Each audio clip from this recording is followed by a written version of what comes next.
So in the SMMA space, the subject of hiring is talked about constantly, right? So what I want to do for you in this video is break it down for you and make it very, very simple and go over the exact hiring processes you should make and why you should make them, okay? So if you don't know who I'm Matt. I built an agency and now I'm building a coaching business, basically teaching people what I did with the agency and still do with the coaching business. And to put it really simply, all we do is we help agency owners between 0 and 5K per month hit that 10K per month mark and above, okay? So the reason I call this the ladder hiring process is because you need to start from the bottom and work your way up, okay? So very simple. So the way that this is going to work is you have two factors at play here.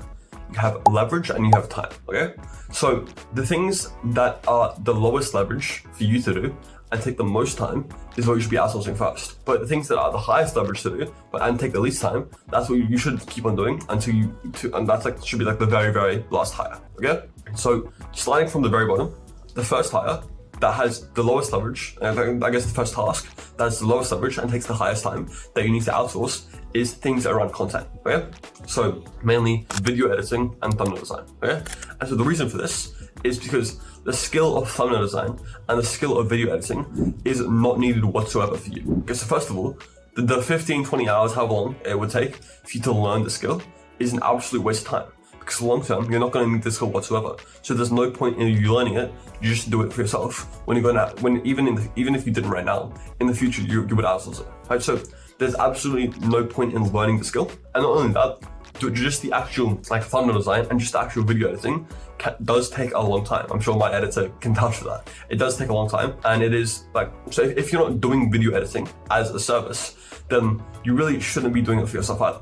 Because if you're doing paid ads as a service, why would you go about learning video editing for yourself for long form content? It's just a complete waste of time. There's no point in you doing it, okay? So that alongside with lead sourcing, okay? So if you're using a paid scraper and you're having good results with it, then easy, right? But the best way to get leads for you is going to be through manual scraping. So going on maybe it's LinkedIn, maybe it's Instagram, and scraping them manually. And that's gonna take you a lot of time. So what you can do is you can just do manual scraping, the exact same thing, but outsourced, right? What's stopping you because it's not like it's outreach. It's not like it's a sales call. It doesn't matter who does it. It just matters that it gets done. So what's stopping you from giving that exact process that you were using? So honestly, with lead scraping, if you're doing it manually, I would still scrape at least maybe 200, 300, 400 leads using a certain process. Then I would kind of SOP it, so record looms and make docs around how to do it, and then just give that to somebody that's open to doing it for $2, $3 an hour. So maybe that's someone from Pakistan, India, Philippines, somewhere in those regions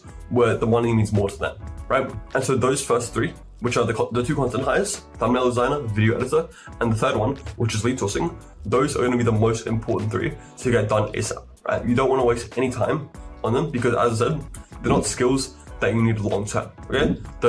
Especially not the content ones. The lead sourcing, yes you do. So I would say do it for yourself for 300, 400, 500 leads. And then from there, outsource it immediately, okay? And so if you're in a position right now where you're just starting out with the agency and you don't really have any capital, then I would understand why you would have some qualms doing that. But let's say you're in a job right now and you're just starting an agency, and at the job, you get paid $12 an hour, right? Outsourcing your lead sourcing would cost $3 an hour. So if you work 1 hour at your job, that equals 4 lead sourcing hours, right? So it does make sense if you just think about it completely logically.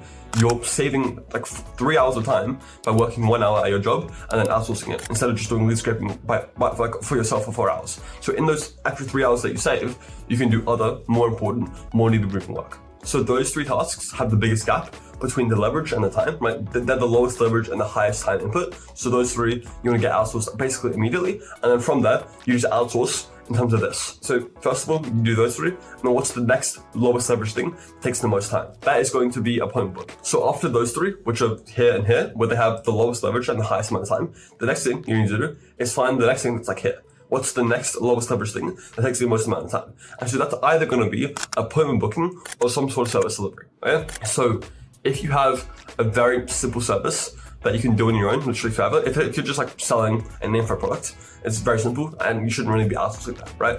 But if you're doing maybe doing paid ads plus lead nurturing, that lead nurturing process of picking up the phone, calling people, it can be outsourced, right? But if you don't have any simple task without service delivery, that should be outsourced. The next thing could be your appointment booking, right? But because appointment booking, it does take a lot of time, but it is very, very high leverage. You should only do that when your appointment booking is hindering your sales calls. And you're taking so many sales calls that you don't have time to do your appointment booking, okay? Which for a lot of you you're not anywhere near it, okay?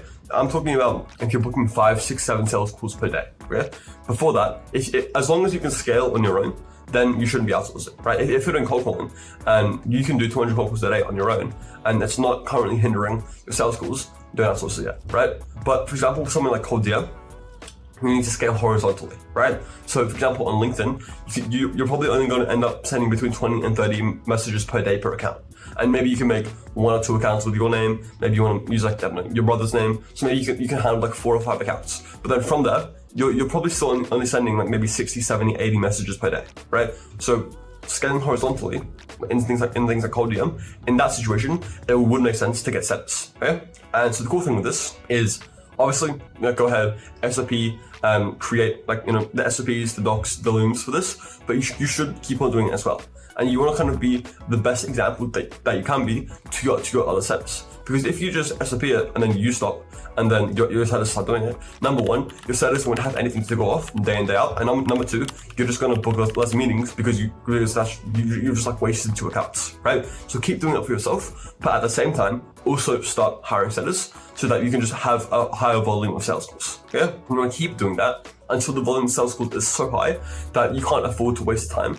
And that, like, if you stopped doing the appointment booking, that would just mean you can take another 2 sales calls per day. When it gets to that stage, then that's when you can kind of step out of the appointment booking role as well. The next thing after that would make sense to outsource is high level service delivery, right? So I want you to outsource this kind of high level service delivery, so maybe it's the media buying, before you outsource the sales calls. Because the sales calls, by far, besides the last thing, is definitely the highest leverage thing, okay? So high level service delivery, like media buying, this is the time, only after you outsource those other things, this is the time that you want to outsource it. Because you need to understand your service. If you just, like, I see people in the AI space do this as well. They start and they get like a team of 10 people before they have a client. Or maybe, I don't know, you watch like some, like, what is it called? Drop servicing. That's like the new shiny word, where you get a media buyer before, and you don't know a single thing about ads, and then you just get a media buyer to do all the work for you, right? If you're doing that, you're gonna fuck up. Because number one, you don't know how much time and effort and how much like work your media buyer is gonna put in. And it's gonna be less than what you would put in because you genuinely care.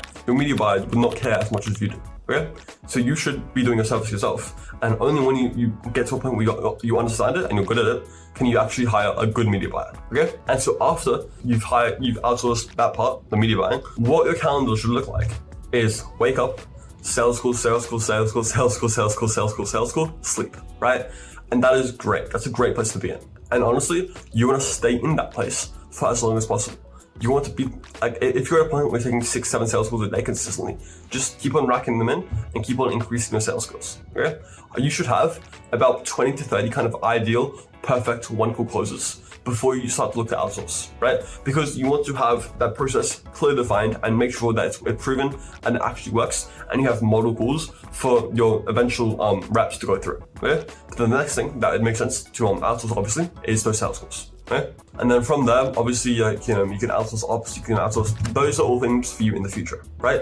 Right now, I've got it here again. So the biggest thing, the first 3 things that you need to outsource as soon as possible is content, so thumbnails, video editing, and then lead sourcing, okay? And then after that, it's going to be low-level service delivery or appointment booking, one or the other, and well, one then the other, or this one then that one, it doesn't matter which. Whichever one is lower leverage and takes more amount of time, right?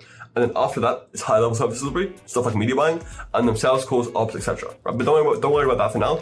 Those few things in the early stages is what you should be looking towards outsourcing, right? But big disclaimer here, do not have outsource desperation.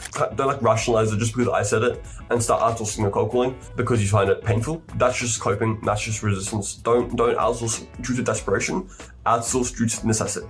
Okay, so if you have enjoyed this, obviously, please follow the YouTube channel, like, comment, subscribe. And if you are an early stage agency owner, meaning you're making between 0 and 5K per month, the first link in the description is for you. Okay, so see you next time. Bye bye.